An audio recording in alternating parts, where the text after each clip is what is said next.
네, 인터뷰 하나 진행하겠습니다. 어제부로 끝난 윤석열 대통령 탄핵 심판이요. 총 10차에 걸친 변론이 있었습니다.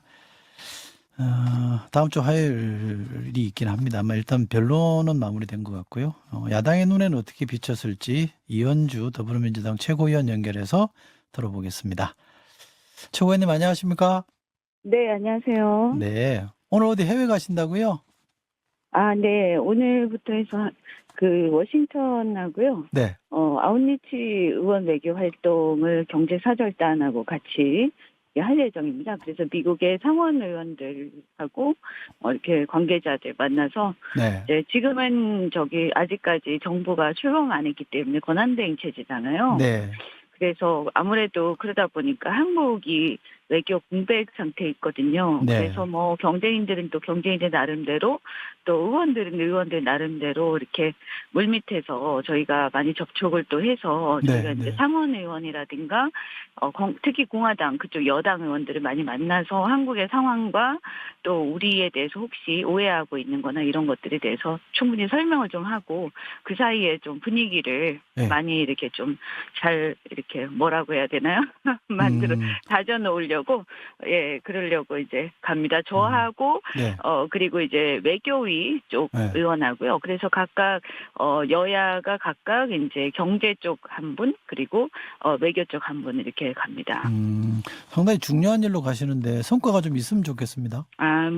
저희가 사실은 정부 관계자는 아니라서 어떤 결론을 저희가 낼 수는 없거든요. 그런데 아무래도 미국 이제 정계 쪽에서는 한국에 대해서는 또 다른 나라에 비해서 뭐 일본이라든가 이런 중국에 비해서는 인식이 좀 약한 경우가 많기 때문에 설명을 많이 하고 또 그쪽에 공화당이나 이런 트럼프 쪽에 가까운 분들한테 얘기를 충분히 좀 하는 게 필요하다고 생각합니다. 네. 그런 소통이 중요할 것 같습니다. 네네. 그리고 우리나라 이제 기업들이 진출해 있는 주가 있거든요. 그래서 이제 그런 주 같은 경우는 이해관계 일치하니까 가서 이제 주지사나 혹은 이제 주의회 이런 데 방문해서 자기들이 이제 그 지역 이해관계하고도 같기 때문에 적극적으로 좀 이렇게 우리 기업들 위해서 활동 좀 해달라. 우리가 투자한 기업들이니까요.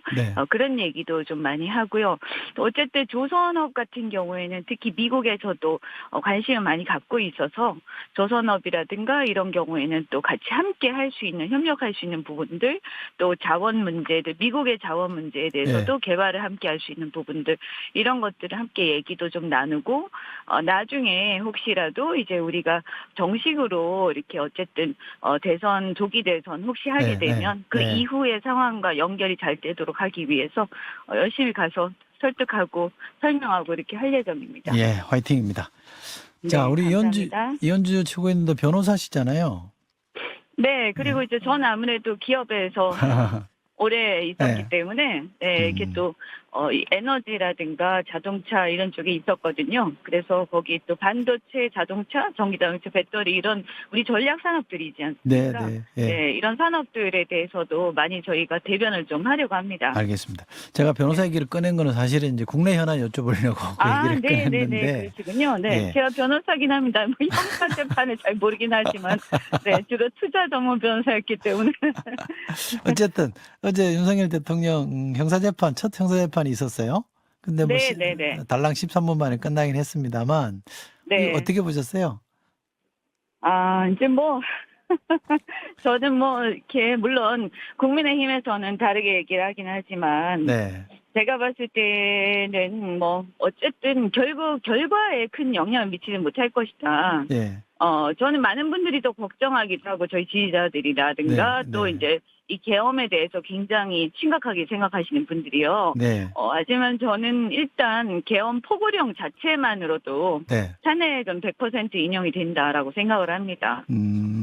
그런 상황에서 대통령이 자신이 이제 헌법을 말하자면 헌법 정신을 위반하고 이 한참 지금 몇십 년이 지나간 그런 비상계엄 사태를 다시 가지고 나온 것에 대해서 사실은 저는 굉장히 통렬한 어떤 반성이 우선되어야 한다고 생각하는데 네. 그런 것보다는 뭐 계속 변명을 한다든가 또 정말 안타까운 게 자기 밑에 있는 네. 부하들한테 책임을 전가하는 이런 모습들을 보면서 굉장히 안타깝다 이런 생각이 들고요. 네. 더더욱 좀 심각하게 저는 생각하는 게 네. 대통령의 이러한 행태가 사실은 방송 지지층에 대해서 그분들이 어떤 폭력도 불사하면서 이것을 뭔가 불복을 해야겠다. 네. 사법 질서를 무시해야겠다. 이런 생각을 좀 선동하는 영향이 있다고 생각을 합니다. 이것은 매우 심각하다고 저는 생각합니다. 네. 말씀하시긴 했습니다만 그 윤석열 대통령 측 그 변호인단은 헌재 결정을 뭐 승복하겠다고 언급은 했습니다만 국민의힘이 지금 보여주는 행태는 조금 다르게 해석할 여지가 있거든요. 네, 네. 그렇죠. 그래서 그 얼마 전에 문영대 헌법재판소장 권한대행에 대해서 사실 있지도 않은 그런 이제 다른 댓글을 가지고 조작된 걸 가지고 그걸 막 이렇게 그걸 근거로 해서 아주 입에 담을 수 없는 네. 그런 비판을 하고 그러지 않았습니까? 네. 그죠?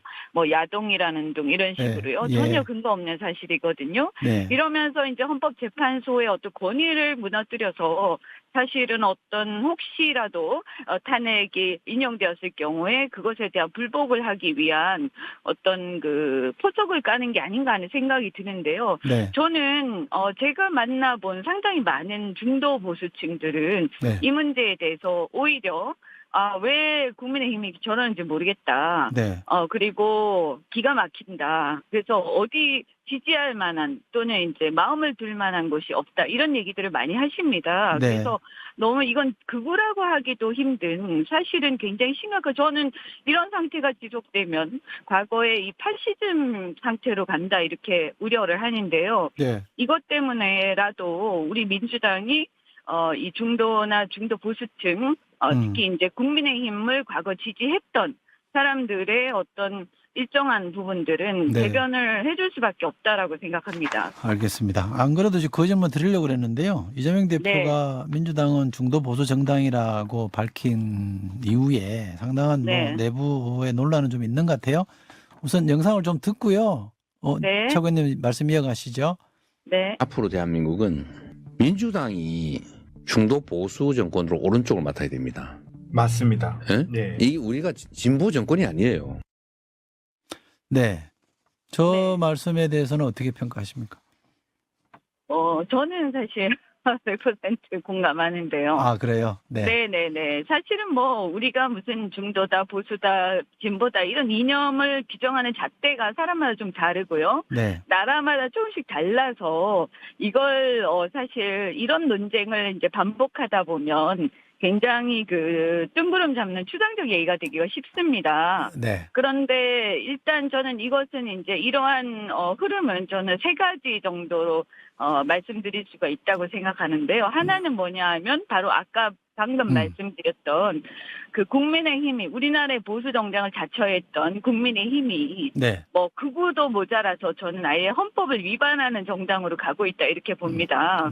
그래서 이런 상황에서는 지금 정상적인 어떤 중도 보수층들 나라를 걱정하고 합리적인 사고라는 보수층들이 마음을 의지할 데가 없고요. 또 그분들이 자신들이 원하는 어떤 정책이라든가 이런 것들이 전혀 대변되지 않는 상황으로 가고 있기 때문에 민주당에서도 그 층들을 포용해서 일정하게 합리적인 부분들은 우리가 그 정책들을 함께 대변해야 된다라는 생각을 갖고 있고요. 그러지 않으면 그런 합리적 보수층들이 자칫 그 극우적 상황 또는 이 헌법을 위반하는 행태까지도 지지를 하거나 아니면 정치에 대해서 무심해지면 국가가 굉장히 위험한 상황으로 과거에 이제 독일의 좀 극단적인 얘기이긴 합니다만 독일의 나치 상황으로 갈 우려도 있다. 극단적으로는요 언젠가는. 그래서 이것을 막아야 된다라는 생각이 하나 있고요. 그다음에 두 번째는 좀 비슷한 얘기지만 어쨌든 이 비상계엄이라는 일이 다시는 일어나서는 안 되지 않습니까? 네.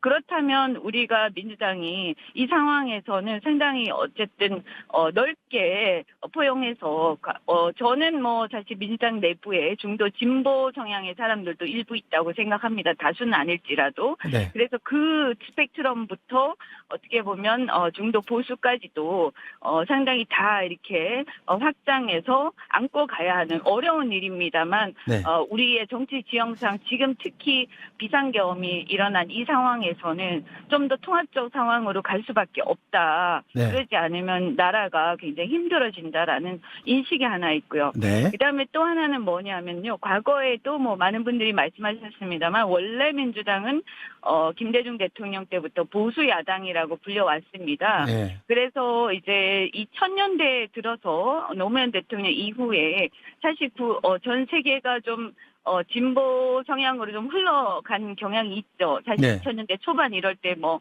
상당히 이제 전 세계 경기도 좋고 할 때요. 그래서 90년대 후반 이럴 때요. 그래서 그때는 뭐 전 세계가 매우 자유롭고 세계화되고 글로벌되고 그러면서 뭔가 연대를 하는 그런 움직임으로 갔기 때문에 그때는 또 우리가 굉장히 넓게 이렇게 왼쪽까지 포용을 했다라고 한다면 지금의 세계적인 추세는 뭐냐. 각국이 굉장히 치열하게 패권 경쟁을 하면서 네. 생존 경쟁을 사실상 하고 있습니다. 네. 이런 상황에서는 우리 국민들의 생존을 위해서 그리고 나라를 위해서 어쨌든 민주당이 집권을 목표로 하는 정당으로서는 이 국가와 민족 또는 뭐 공동체적 가치 이런 것들을 우선시할 수밖에 없다. 네. 성장을 우선시해서 국민들의 어떤 이 걱정, 우려 이런 것들을 해소시키면서 우리도 여기서 뒤떨어지지 않게 네.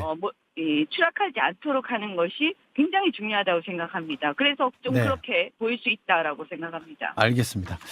네. 충분히 공감한다는 설명을 주셨는데 당내에서는 이게 이제 네. 당의 정체성이나 이념과 관련된 거면 당내 토론이나 소통이 좀 있고 얘기를 해야 되는 거 아니냐. 이거 올 건 아니냐. 대표가 너무 마음대로 하는 거 아니냐. 이런 지적이 나옵니다. 대표가 무슨 선언을 했다기보다는 평소 생각하시는 것을 말씀하신 거라서요. 네. 제가 볼 때는 기본적으로 계속해서 우리 당 내에서도 이런 유사한 토론들은 있었다고 생각을 하고요. 네. 그렇다고 그것을 말씀드린 것처럼 중도냐, 중도 보수냐, 진보냐 이런 식으로 규정짓고 그것을 뭐 추상적으로 논쟁을 철학적 논쟁을 벌인 것은 이렇게 내놓고 벌인 것은 별로 없지만 네. 이런 일정한 이런저런 정책들을 가지고 논의는 많이 있어 왔습니다. 그래서 예를 들면 지금 이제 산업 정책을 부활해야 되느냐 네. 이런 부분에 대해서도 많은 의원님들이 지금은 대표보다 오히려 더 네. 앞서 나가서 대한민국의 성장을 위해서 산업 정책을 다시 부활해야 된다. 네. 또 이 세계 경쟁 속에서 우리 이렇게 가면 안 된다. 네. 특히 이번에 딥시크를 비롯해서 이런 충격을 받고는요. 지금 민주당 의원들이 오히려 국민의힘보다 더 열심히 경제 성장에 대해서 연구하고 공부하고 계시거든요. 네. 근데 이런 상황들이 저는 이런 모든 것들이 사실은 어떻게 보면 우리가 어떤 중도 보수 그다음에 이렇게 갈 수밖에 없다라는 것을 보여주는 거라고 생각하고요. 네. 아까 말씀드린 것처럼 특히 국민의힘이 극우 내지는 헌법을 위반하는 상황으로까지 가는 상황에서는 뭐 이렇게 어쩔 수 없는 부분도 있고 혹은 우리가 더 적극적으로 그쪽 보수층까지 이렇게 포용해야 된다. 이렇게 말씀하시는 분들이 많으시거든요. 평소에도. 네. 네. 다만 이제 제가 말씀드릴 수 있는 것은 아까 말씀드린 것처럼 당내에도 어쨌든 중도 진보적 성향을 가진 분도 저는 뭐 다수라고 생각하지 않지만 일부 계시기 때문에 뭐 그분들의 말씀들도 우리가 안 듣는 건 아닙니다. 그래서 네, 그런 네. 분들의 얘기도 들으면서 그런 이제 전체적으로 지금의 흐름이 우리가 글로 갈 수밖에 없는 네. 그런 상황이다.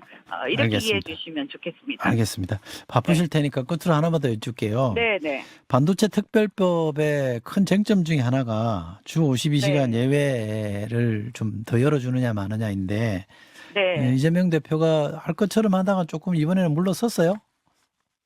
앞으로 이거 어떻게 그게 됩니까? 이제 물러섰다기보다는요. 네.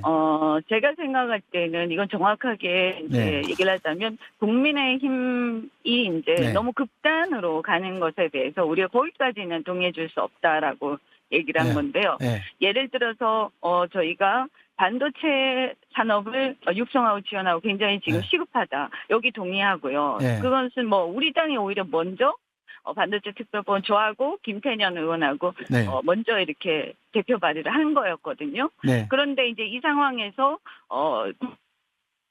크리티컬 익셈션 네. 그러니까 연구 전문직에 대해서 일부 그 고위 좀 고소득자들에 대해서 네. 이런 부분들을 좀 완화하자라고 이제 얘기를 하셨어요. 내놓으셨어요. 네. 그리고 저희도 그런 부분들에 대해서 반도체 굉장히 특이한 점이 있고 특히 시스템 반도체 같은 경우는 그 기간이 있지 않습니까? 좀 필요한 네. 기간들요. 네. 그래서 조금 더 완화할 필요가 있다. 지금 근로기준법에 유해근로제 등이 있지만 좀 완화할 필요가 있다라는 것은 저희가 큰 틀에서는 어느 정도 이해를 하고 수긍을 했지만 네. 지금 국민의힘은 총 노동시간 총량 그러니까 1년의 노동시간 총량 자체를 52시간제로 계산했을 때요.